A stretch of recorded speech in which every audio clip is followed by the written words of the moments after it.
sendra indray ny am'izao tsika tafaraky eto izao indray a. Ny ambasadeur-ny Joshua Elia no mandroso atao tokantranontsika am'izay toerana misy anao na zany aiza ny ampiasana, eny ambony fiarakodia, ny tokantrano, eny etsah. Miarabantsika rehetra izay mampandroso sy miaino an'izao fampianarana zao. Fampianarana larana fa 13 ny fampianarantsika androany. Resy lahatra ianao manaova batisa fa tsy mangalatahaka. Zany dia lalàna no menanao tokoa zany ho an'izay resy lahatra hoe aza mangalatahaka na mankany amin'ny toerana mangalatahaka fa manarahany Elia. Izay mihitsy ilay lalàna, manarahany Elia. Dao rahantsika ary moa zany lalàna. Satria Eliany nampianatra anareo dia arao ny tenin'ny Eliany dikan'izay. Dia manao batisa nareo aty amin'ny Elia, fa tsy any amin'ny toerana efa tsisy Andriamanitra any nareo mandeha vao me mamono tena fanimpiry indray. Aza miditra amin'izany.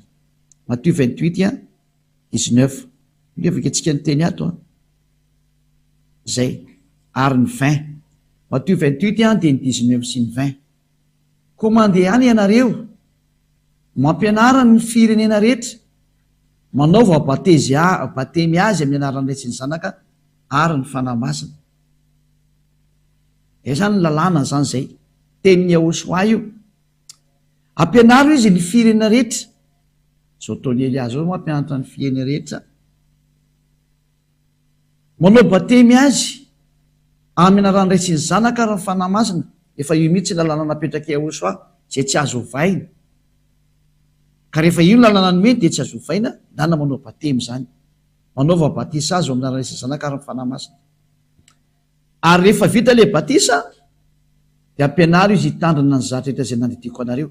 Zany hoe mbola mitohy foana zany ilay fiarahana sy ny fananarana ny olona rehefa tonga amin'ny Yahosoa. Rehefa resy lahatra ianao zany avy nampianarina. Io mantsy le teny. Ampianarinao aloha, rehefa avy nampianarina ianao dia manao batème. Ny batème manao dia atao amin'ny anaran'ny Ray sy ny Zanaka ary ny fanahy masina. Fa tsy hoe misy anarana ny Ray dia misy anarana ny Zanaka dia misy anarana ny fanahy masina. Tsy izany. Fa io ny formule nomeny Yahosoa, lalàna fidiranao amin'ny batisa sy lalàna ataonao any amin'ny batisa, lalàna an'Andriamanitra zany. Mbola irasantsika manaraka fa izay lalàna an'Andriamanitra ato amin'ny Yahosoa. Tsy anareo mpanota ny andeha hamorona lalàna indray hoe io tokony izao io. Ny mpanota dia tsy mila miteny fifananaonao foana dia mangina ny vava. Zay ny mety amin'ny mpanota zay. Menao ara laza fa mpanota ianao. Dia ny teninao mpanota indray zany tianao apetraka fianao hoe mba misaina e. Ina moa ilay tiako tenenina, satria misy mametraka hoe kala izy tokony atao amin'ny anaran'ity, amin'ny anaran'ry. Angatsy hitanao soatra nivandravandra hoe manao batemy azy amin'ny anaran'ny Ray sy ny Zanaka ary ny fanahy masina, novainao inona indray zany? Misy apôstôly sa mamany io teny io nga? Zany efa nytenen'ny Yahosoa ve dia mbola hovainao? Tadidio fa ny fototra tsy azo kitihana. Zay aloha zany fa vitantsika aniny aloha. Manaova batemy rehefa avy nampianarina. Manaova ianao batemy rehefa avy nampianarina. Zay ny lalàna. Satria aorianany bateminao dia mbola ampianarina ianao hitandrina ny zavatra rehetra izay nandidinanao. Mbola misy zavatra ampianarina ho an'ilay mpianatra. Dia tahaka izao taon'ny Elia zao. Zany hoe rehefa resy lahatra ny fampianarana ianao ka marina ary ianao fa tena marina sy mamonjy ianao tokoa zao fanjakana masina mitory an'i Yahosoa zao. Dia Yahosoa zany. Dia izao ny teniko aminao dana manao batisa. Ato amin'ny fanjakan'i Yahosoa zay nampianatra anao fa tsy any amin'ny toeran-kafa ianao koa rô mandeha. Fa ato misy an'ny Elia ianao. Misy an'ny dada malala Yahava, misy an'i Yahosoa malalako ary misy an'i Elia. Tsy maintsy feno ireo fepetra reo zao. Raha vao tsy hoe Elia dia tsy an'i Yahosoa zany io fa na devoly io. Io ilay mpangalatahaka amin'ny sandoka. Tsy mila makany ianao. Fa ho an'izay mahita sary dia io zah io natao hoe Elia io miteny mitory-teny io. Ary raha ny amin'ny radio anao no maheno dia ny feoko tsy mety miova mihitsy. Fa heninao am-piangonana ny feoko ary maheno azy zao tontolo zao. Ary zay zao hiantsonanao zao. Andaonao miverinao amin'ny dada Yahava Joshua. Manao batisa rehefa resy lahatra. Ny antony ny hoe tsy maintsy atao batisa anao aty amin'ny Iosoa, tsy mahazo misaraka. Zay tena mahafantatra an'izao fampianarana zao dia tsy mahazo misaraka. Tsy mahazo misaraka amin'ny Eliany ireo, Eliany tompony izany anarana Yahosoa zany. Eliany nampianatra zany hoe tsy manoto intsony zany. Eliany nampianatra zany hoe rava ny didifolo. Eliany no miteny hoe aza mitandrina didifolo fa tsy mety intsony. Eliany no nampianatra hoe Yahosoa nanale zanak'Andriamanitra marina. Ary Elia no nampianatra anao hoe rehefa tsy te hanoto ianao dia avety amin'ny Yahosoa zay toriko dia tsy manoto intsony aorianan'izay. Elia daholo no nampianatra an'izany. Izay no mahatonga hoe rehefa ianao zany teny zany manatona ny Elia ianao fa tsy mandeha ny anananany. Ny fanazy eo any amin'ny lanitry ny lanitra dia manaraka an'izany baiko ny Elia zany hoe maka aty ianao fa tsy mandeha ny amin'ny toerana tsisy lavana anazy any, toerana mamono ny fanahinao any, devolony any, mpangalatahaka ny any, mpandika lalàna. Raha mba niainao zao teny zao izy ka tokony araka ny Elia, loza namorona fiangonana indray. Nefa ny soratra masina miteny hoe tsisy fisarahana ao aminareo. Vaketsika ity teny ity, Korinthianina voalohany toko voalohany andininy fahafolo. Korinthianina voalohany toko fahafolo andininy fahafolo.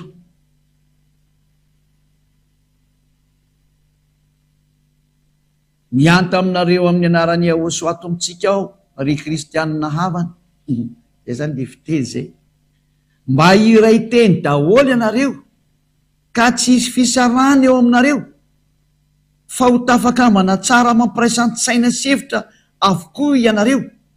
Ny lalàna nomena Andriamanitra mihitsy zany tamin'ny lalàn'ny apôstôly dia hoe tsy mahazo misy fisarahana ianareo, esory ny fisarahana, tafakambana tsara nareo ary miraisaina sevitra nareo. Zay ny voalazany teny dada Iavasy Iosoa nampitaina tamin'ny apôstôly. Ahoana zany izy? Azao no misaraka antsika rehefa miantso Yahosoa nareo. Zavy no misaraka sanareo. Dia misy ny sasany modina hoe Yahosoa sy mahasamihafa mampitandrina didifolo. Aza manaraka an'ireny olona ireny. Tena miteny amin'izay hoe rehefa henonao ny fampianaran'ny Elia, nitoran'ny Yahosoa ilay tena izy sy dada Iava, ilay tena Andriamanitra Abrahama, ilay tsy mahay manota intsony, ary tena tsy mety manao zavatra mampianarany Yahosoa intsony fa tena afaka amin'ny fahotana. Izao manatona ny Elia fa tsisy mahazo misaraka zany ny ato amin'ny Yahosoa. Fa zay misaraka devoly. Satria ianao tsy afaka hiteny hoe izany no misaraka taminao, ianao zay taty oriny. Zara ve zao efa 4 taona nanao ny fankalazana ny 4 taona zao Elia nitoriana ny teny sy ny famarian'ny Yahosoa.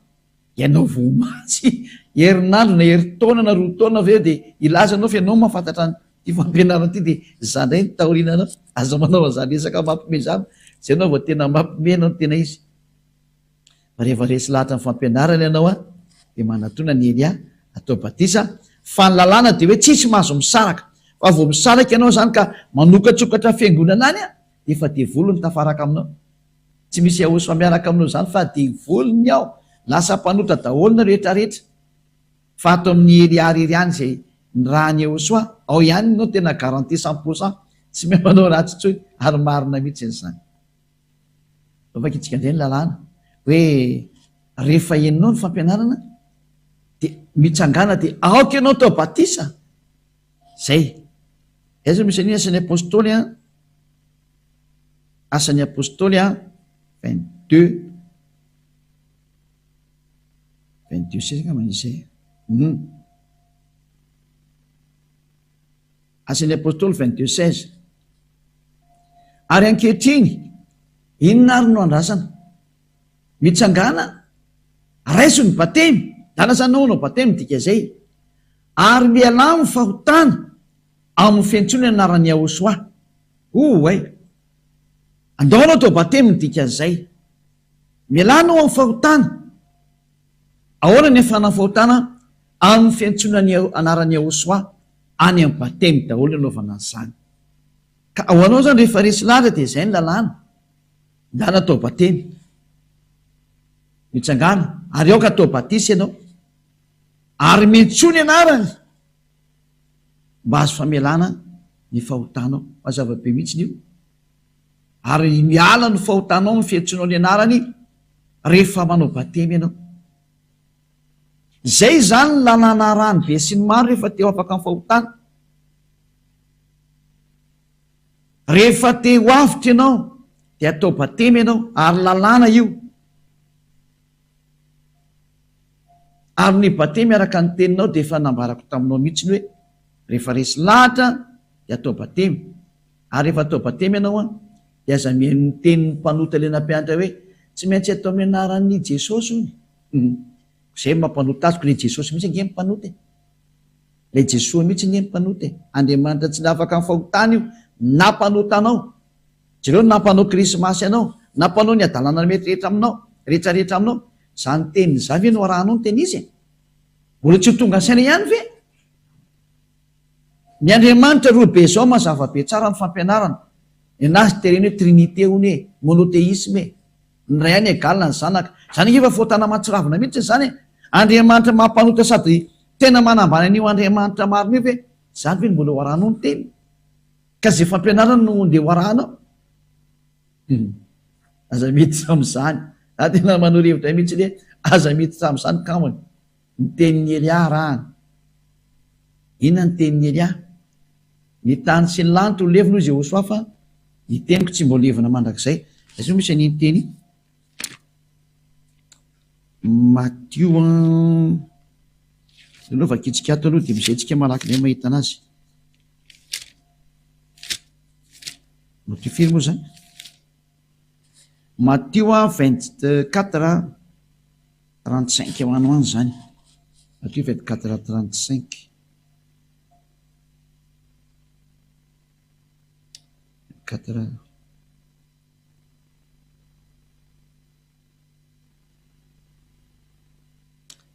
Matthieu 24:35. Ny tany aman-danitra no ho levina fa ny teniko tsy mba ho levina, lalàna napetraka Joshua zany, ary didiny tompo ny tenin'ny Joshua, didiny Joshua, didiny dada Yava. John 12, lalàna zany io teny io hoe ny teniko tsy ho levina mihitsy, dika zany iza kitikitenao ny tenin'ny Joshua, ka raha misy apôstôly ny kitikitika an'io lalàna ny tenin'ny Joshua io a, efa ny amihery zay apôstôly zay. Enao minazy hoe novain'ny Petera ny teniny, any amihery Petera zany, mahitsy be ny teniny eny a, fa tsy misy Petera nova n'io teny zany fe anao tsy mahafantatra ninina ianao. Efa ny teniko tsy ho levina koa moa ny kitianao ny tenin'ny Joshua. Le von'ny Petera zany ny teny na ny le von'ny Piera, aza miteniteny foana mihitsy a. Eo raha vakitsika ny tenin'Andriamanitra. Teny Joshua io de lalàna izy io. Ao amin'ny bokin'ny Joany na John 4:20 andininy 49 sy 50, 49 sy 50. Satria tsy niteny ho ahy aho fa niraizana niraka ahy no nandidy azy zay tsy maintsy ho lazaiko sy ampianariko, ary fantatry fa ny didiny de fiainana mandrakizay. Koa izay lazaiko ary dia lazaiko araka ny voalazandray tampo.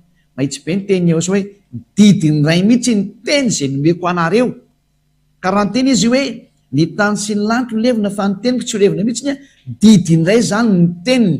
Ka raha ny teny izy hoe manaova batisa azy na batemy azy ho amin'ny anaran'iray sy ny zanaka raha fanahy masina, didy avy any amin'ny ray zany ka tsy misy azonao kitihana mihitsy na ny kely aza.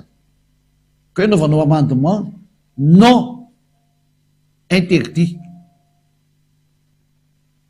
tsy azonao kitihana io didy io fa didin'Andriamanitra zany. Fa ny lalàna ny batemy de tsy maintsy atao amin'ny anarany ray, manao batisa anao amin'ny anaran'ny ray sy ny zanaka raha fanahy masina. Lalàna ny Joshua zany tsy azonao divirana, fa raha lalàna ny nambarany Joshua ka misy apôstôly manova, azo hitsanany eny apôstôly. Ataontsika hoe misy apôstôly ny teniteny foana zany azo hitsahana tsara ny teniny, fa tsy lehibe noho Joshua zany izy akoriny. Fa ny devoly no miteny hoe lehibe ny apôstôly par rapport amin'ny Joshua. Satria moa sasa miteny hoe ary de fen'ny fanahy masina izy ka de niteny amin'ny teny maro samihafa, ary de niteny hoe avenareo atao batisa amin'ny anaran'i Jesosy, le Jesosy rehefa diso amin'io. Nareo zany mahadevoly ny devoly, fitahana ohatran'izany mihitsy nareo. Rehefa mampanota mbola arahana ihany ny tenyle Jesosy mampanota, mahatonga saina mihitsy ne. Ary teza moa nisy apôstôly vitandika ny didiny Joshua. Nareo zany raha tena tsy mety mihitsy ne zany, Tsy misy apôstôly mahazo mandika ny didiny Yehosoa fa tena fady zany, zava-pady mihitsy zany, zava-doza amina tamo zany, ary tsy tokony atao mihitsy zany, fady indrindra. Didiny tompo le izy, koana ny kitenao ny didiny tompo, didiny Yehosoa. Tsy misy apôstôly mahazo mikitika an'izany. Zao zany lalàna aveantsika am'izay ina le lalàna Matteo 28 rehefa atao batisa anao dia tianao arahanao. Matteo 28 19-20 lalàna le hoe ny tany sy ny lanitra ho levina fa ny teniko tsy ho levina, ka io teny Yehosoa io, zay manovana io dia voly. Iza milaza fa rehefa feno fanahy masina dia azo ovaina io teny Yehosoa io. Ny fanahy masina manao an'izany koa tena tsy izy zany, fa ny fanahy masina avy any amin'ny Yehosoa manaraka ny teny Yehosoa, fa tsy hoe misy fanahy masina mitsipaka ny teny Yehosoa, satria le fanahy masina ozy ny teny Yehosoa dia zay nolazaiko ihany tsy maintsy ho ampianariny anareo, zay nolazainy ny Yehosoa, fa tsy misy fanahy masina manovana io teny Yehosoa izany. Nge vakitsika ny teny aloha vakitsika io zay teny zay Jauna 14 ny vakitsika zany. Tsy hoaverina mihina zany le lalàna ny teneny Yehosoa. Jauna 14 26 aloha vakitsika.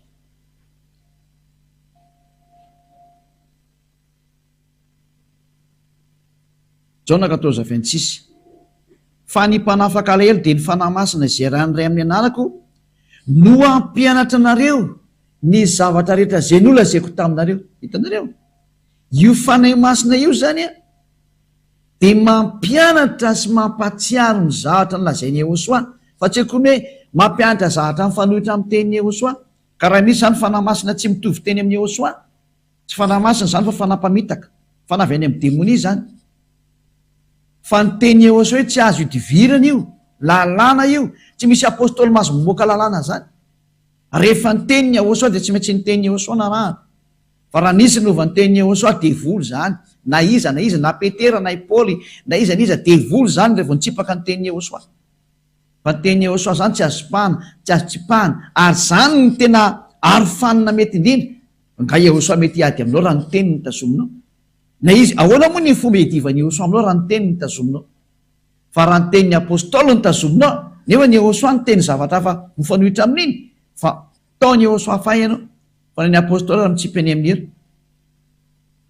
Io zany ny zavatra azo antoka sy tsara indrindra ny teny Yehosoa tazomina. Ary zany ny maha Eliany Elia mitazona ny teny ny dada Iava, ary mitazona ny teny Yehosoa hatramin'ny farany, fa zay mihoatra an'izay avy any amin'ny devoly. Atỳ lalàna le izy, inona le lalàna zany, satria le fanahy masina dia le niteneny Yehosoa na rahany. Inona le niteneny Yehosoa zany raha toa batisa ianao mazava azy. Matteo 28 dia ny 19 ny fiteny fainy vakitsika amin'ny anaran'ny Yehosoa. 19 ko mandeha any ianareo ary dia mampianara ny fiaina rehetra, manaova batemy azy amin'ny anaran'ny Ray sy ny Zanaka ary ny fanahy masina. Io zany lalàna io, mazava be ny lalàna. Dia ina zao mbola edinao hevitra amin'izany, satria lalàna. Ary le fanahy masina tsy mahazo manovana io teny io fa lalàna anio e. Ka raha misy fanahy masina miteny hoe ataovy amin'ity, efa tsy izy. Tsy mba avy any amin'ny Yehosoa zany fa zavatra hafa zany. Dia ozy hoe ka maninona ary ny apôstôly no miteny hoe atao batisa amin'ny anaran'ny Yehosoa nareo, satria tsy tenan'izy zao Jesosy efa tsy izy tsony. Andriamanitra tsy izy mpampahanota olona, na Jesosy na Jesosy, mampalehibe ny mahazo anareo. Tsy tonga saina mihitsy nareo dia efa voaporofo taminareo daholo ny zavatra eto, tsy tonga saina mihitsy nareo. Anareo ny anareo fa nampianatra zay. Fa ny tena mipetraka io nanina tsy mety miaino, miavinavinako. Nahoarina ny anaran'ny apôstôly ny teny hoe ataovy amin'ny anaran'ny Yehosoa. Asan'ny apôstôly toko faharoa andiny fahafiry amin'izy andiny fahafiry sy tadidiko tokoa 37 sy ny apôstôly 2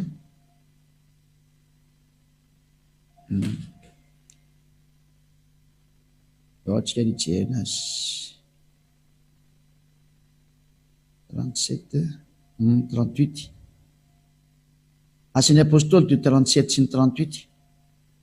Asan'ny apôstôly de 37, 38.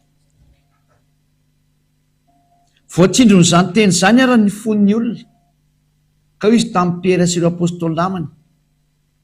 Inona ara ry zareo no ataonay? Ry zareo ahoana ny ataonay? Zany ny olona misy tamin'izany. Dia hoy Pierre na Petera tamin'izy ireo, ny bebary aoka samy atao batemy amin'ny anaran'ny Ahosoa nareo, mba azo famelana ny heloka anareo, dia ny fahotanareo zany. Ary andray ny fanahy masina omena anareo. Satria ho anareo no nanaovana ny fampanantenana sy ho an'ny zanakareo ary ho an'izay rehetra lavitra eny sy maro samihafa zany. Zany hoe, dia ito teny mihitsy moa ny tazomin'ny olona hoe aoka ary, izy misy teo. Dia hoe Pierre hoe aoka atao batemy amin'ny anaran'ny Ahosoa, dia hoe atao amin'ny anaran'ny Ahosoa ilay izy. Efa tsara rehefa manao Ahosoa anao fa tsy Jesosy rehefa tsara zay na hoe Jesoa, fa tsara zay. Raha Ahosoa, izy milaza fa afaka manitsaka ny tenin'ny Ahosoa ny apôstôly. Meo anany lalàna amin'ny teny fa afaka manitsaka an'izany koa ny fanahy masina. Fanahy masina manahoana ny afaka hanitsaka ny tenin'ny Ahosoa nefa vao nambara teo ny lalàna hoe ny fanahy masina aza ny tenin'ny Ahosoa tsy maintsy ampianarina. Ka izay misy tenin'ny Ahosoa amin'ny teny atao amin'ny anaran'ny Ahosoa ty batemy ty. Fa dia tsy maintsy zay tokoa ny Matthieu 28:19 teo raha izay ny marina, dia tsy maintsy nataon'ny Ahosoa hoe ataovy amin'ny anaran'ny Ahosoa le bateminareo. Na hoe ataovy amin'ny anarako raha tsy teten'ny anarana izy dia vita. Fa ny tsindriany tsara, ataovy amin'ny anaran'ny ray zanaka fanahy masina. Formule io na loi du baptême. Zay ny dika zany teny zany. C'est la loi du baptême. Comment on prononce lorsqu'on fait le baptême?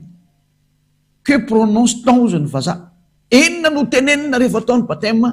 La loi du baptême, c'est la parole de Ahosoa. Ny lalàna ny baptême dia ny lalàna ny tenenin'ny vavan'ny Ahosoa.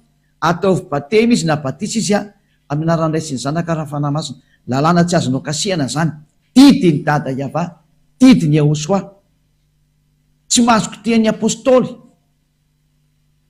Azonao tsy pahana mihitsy io tenin'ny apôstôly io, tena mety. Ary raha fanahy masina ntsipaka ny tenin'ny Ahosoa dia tsy fanahy masina zay. Fa ny tena mipetraka hoe naninona ary no tenen'io ny apôstôly. Raha izany hoe dia mipetraka ny fanontaniana. Fa raha hoe ity no andeha ho batainao dia anatsinjinao ny tenin'ny Ahosoa? No, andeha tsisy miaina. Tsy misy olombelona kely zany hitsipaka ny tenin'Andriamanitra. Ary tsy azo atao zany, tsy mety zany. Zay ny fanazavana Bible ity. Inona ary nahatonga ny apôstôly ny teniny ity tokoa? Fa misy inona hoe ao ianao atao batisa amin'ny anaran'ny Ahosoa? Tsotra kely izy. Ahosoa no nitoriana tamin'ilay olona. Nareo zao mihaino anahy dia Ahosoa nitoriako aminareo. Dia rehefa avy eo za resy lahatra ireo dia osiko mantsinareo hoe avianareo atao batisa amin'ny anaran'ny Ahosoa. Mbola itsika samitsika miresaka ty hatrano sy any an-tanety zany. Ahosoa nitoriako aminareo, normal nareo atao batisa amin'ny anaran'ny Ahosoa satria ny anaran'ny Ahosoa no nitoriako taminareo. Hoe any Ahosoa ny fampianarana. Ka raha Ahosoa ny fampianarana, Ahosoa nitoriako aminareo. Raha iteny hoe avianareo atao batisa amin'ny anaran'ny Zanaka fanahy masina, ho ametraka fanontaniana indray izy koa zany.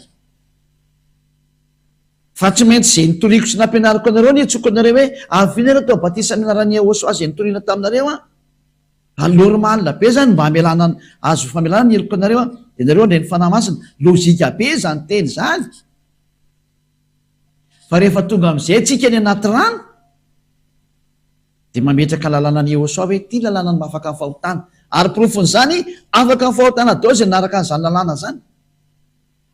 Fa tsy ho afaka ny fahotana raha vao ataonao amin'izany ny Ahosoa zany rery mijanona ao. Tandiranao ny tavela satria tsy pahanao ny tenin'ny Ahosoa. Ny tenin'ny Ahosoa no ambony indrindra tsy azo toerin'ny mpianatra. Olombelona kely ihany reo ny tena izy. Eliara mbola lehibe noho ny apôstôly ary mahafantatra an'izany tsara reo.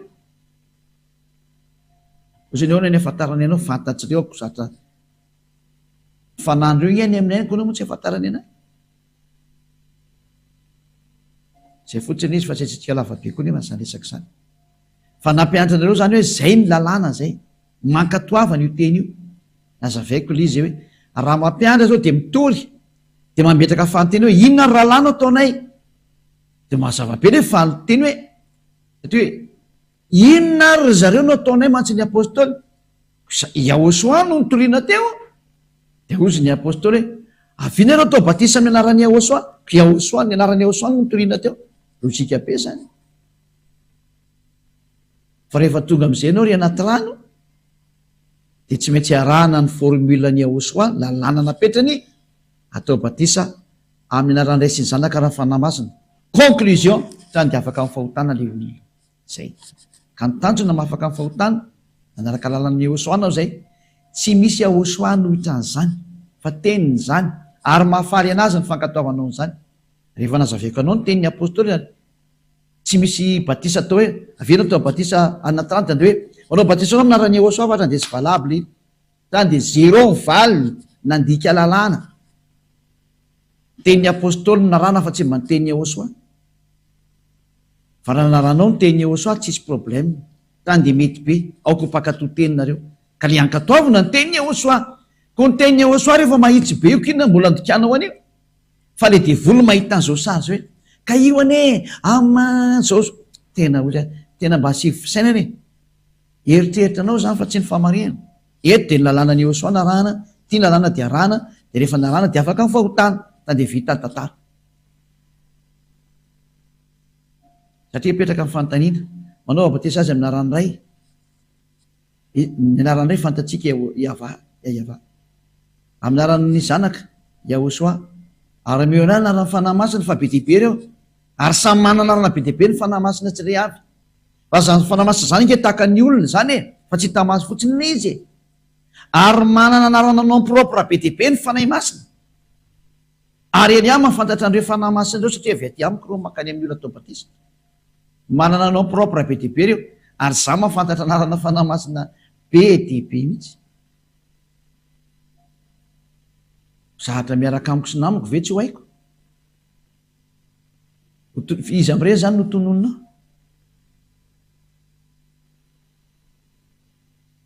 Jereny le tsy fahalalana rininy. Izy amin'ireo karazana fanahy masina efa 4 000 reo nisany no andeha ho tany senao anaty rano. Fa za tsy hanonona na de ray raha amin'ny anaran'ny fanahy masina, satria tsy fahendrena koa manonona an'izany. Fa za mahafantatra ny nom propre andreo fanahy masina reo. Ka hoana moa ianao ny andeha hanononona ny anaran'izy menakavy misy firy. Satria ny fanahy masina de raha raitsika tamin'ny sarin'ny apôstôly de nipetraka tsirairay avy tamin'ny apôstôly, misy anarana tsirairay avy iny eo areo e. Ka raha ohatra ny hoe 20 nisy ny apôstôly de fa misy 20 aloha zany no tonononao zany ny dikan'izay. Raha ho tonononao tsirairay avy ireo anarana reo. Satria hoe tsy maintsy tononona amin'ny anarana. De ozy indray ny sasany avy any hoe io de tsy maintsy anarana tokony hanonana anazy, ka eritreritranao zany. Iza milaza fa ny Ray egal Yahosoa, ary iza vao nampianarina teo, ary iza milaza fa Yahosoa egal fanahy masina. Zatra resaka samy hafa mihitsy nge zany e. Ny fanahy masina nge ka ny rany tsy lehibe no Yahosoa izy ny dika zay. Niraka ve de ho lehibe no mpaniraka anazy, nefa ny Yahosoa naniraka amin'ny fanahy masina. Zay parenthèse daholo moa zay fa entina ampieritritinareo hoe zany ny fahadisoana avy any amin'ny devoly ny ainanareo. Nanaraka fampianarany démonie nareo mba tonga saina. Ndao hiaraka amin'ny Elia am'izay. Tsy hainareo miaraka amin'ny Elia am'izay. Miantso Elia, ndao anaraka ny Elia am'izay. Fa zay nanaraka an'izany tenin'ny Elia zany de tenin'ny Yahosoa, lalàna ny dada Yahva nomenan'ny Yahosoa, afaka ny fahotana daholo. Tena lasa feno fifaliana, feno firavoravona, feno ny fahasambarana. Tena azo lazaina hoe tsy hitany zay miatrahany eny fa faly loatra izy. Zany ny fiarahana amin'ny Yahosoa. Raha soanao ho tonga saina tsara, miendry mahita amin'ny lozaka bery ny adala mandrosoka vo. Mazava ny fampianarana, resy lahatra ianao aza mangala tahaka andao tao batisa. Ary aza mianatra an'ilay olona mpanota reo. Fa rehefa resy lahatra anao manatona ny Elia ary mipetraka tsara miaraka amin'ny Elia anao, ondrikelin'ny Elia hoentina ny amin'ny Yahosoa. Fa tsy hoe angala tahaka indray ianao, fa mandika lalàna daholo zany. Aza mandika lalàna tsoa fa amp'izay. Ndao hiaraka amin'ny Yahosoa, amin'ny alalan'ny fiarahanao amin'ny Elia, ho any amin'ny Yahosoa tsika, de ho any amin'ny dada Yahva. Ny farana ny teny lazaiko anao fa tena fahasambarana be ny ato amin'ny Yahosoa. Tsy misy fahasambarana tahaka izany, fiadanana, filaminan-tsaina, tena mandry fa izay e. Zany vao teny hoe fiadanana mihitsy. Atiny misy an'izany fiadanana zany. Atiny misy an'izany fahasambarana be zany. Atiny misy an'izany fifaliam-be tena sotroina mihitsy ny fifaliana tena migoka fahasambarana. Tsy resa-bola io non, tsy any amin'ny vola ny fifaliana sy ny tena arena manary ny vola manipy any amin'ny elo reny, fa ny tena arena dia ny fiadananao amin'ny Ahosoa, firavoravoanao amin'ny Ahosoa, zany ny tena arena zany, ary tena sambatra zay mahita an'izany. Ary zany hitsoka anao hoe tsy aleonao ve manandrana an'izany fifaliana zany am'izay. Fifaliana tena ny fonao fotsiny, ny sokafanao hiaraka amin'ny Ahosoa dia nazy ny manaraka, afaka amin'ny fahotana, lasa tsy mahay manota intsony, lasa zanaky ny avo indrindra. Zavatra tsy mba zatra irinao ve zany, dia manam-pifaliana sy fiadanana mandrakizay. Tsisy tsony ny tebiteby sy ny tahotra, miala daholo ny fahasorenana. Zay vao tena hoe la paix. Ao amin'ny Ahosoa rery ny misy ny la paix. Tongava soa ty amin'ny Ahosoa anao, zay ny amaranako ny tenako hivavaka tsika. Dada Maria vao, voninahitra ho anao mandrakizay. Vita indray ny fampianarana tamin'ity anio ity. Taio zay rehetra nampianariko teo zay Dada. Tena hitondra soa sy fahasoavana amin'izay rehetra miaina, ary fahatsarana ho an'izay rehetra mandry. Mamalia vavaka Dada Maria vao, mamalia ny antso ianao. Taio ny teny mba hitondra soa tokoa, ary hatsarana ho an'izay rehetra nanongilatsofina ny aina. Taio izy ireo. Tsy mitsahatra mihitsy ny ely amin'izao famaranana ny lalaka leandra-olombelona zao. Mangataka aminao ny fanahy masina. Tena mitaraina mafy mihitsy ny hoe mba alefaso ny fanahy masina hamonjy ny olona. Hanampy an'ny ely ho amin'ny fanangonana ny olona Dada malalo. Efa akaiky loatra ny fotoana nefa ny asa mafy dia mafy. Zany ny angatahany ely aminao Dada Iava malalako sy Ahosoa malalako. Anranao mihitsy ny fanahy masina, hanampy amin'ny fanangonana ny olona. Mba aizany mihaino an'izao teny zao, fa tsy voavilivily ireo ratsy saina ireo tsony, dia ny devoly Satana sy ny firongony sy ny miaramila, zay tena piteriko ary atsipoko any amin'ny elo, dia ny fahefany ely avy any amin'ny Ahosoa azy, dia avy any aminao Dada Maria va. Dado, aneho ny voninahitra ao ny teny rehetra, mba ho azy ny olona zao fampianarana izao, mba hisokatra ny fony ary bebaka izy ka anatona anao. Dia anatinao Dada Maria va sy Ahosoa. Misaotra indrindra Dada Maria, amin'ny anaranao Ahosoa anaovana zany teny zany. Halleluja, amen. Dia zay ny fiarahantsika, dia marahatsotsika etra samy ho teny Ahosoa ho amin'ny fiarahantsika amin'ny fampianarana manaraka indray, mandra-piona mandra-piresaka velomataholy azy.